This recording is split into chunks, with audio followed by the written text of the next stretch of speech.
Titli's tiny tips. So here's a freshly baked pie, and the question is, how do I get the first slice out? Here's what I do. Take yourself a nice sharp pointy knife and cut a slice. Make sure you go right to the edge and cut through the pastry.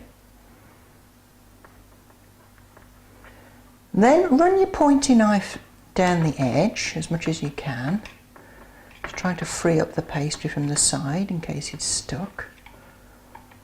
Then take yourself a spatula, start at the pointy end, just try and ease it under the pie.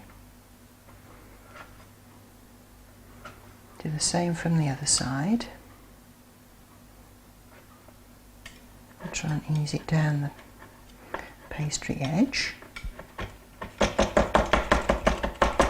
chisel my way through that, I think. There we go. And I should be able to lift this out. And there we are. Not bad.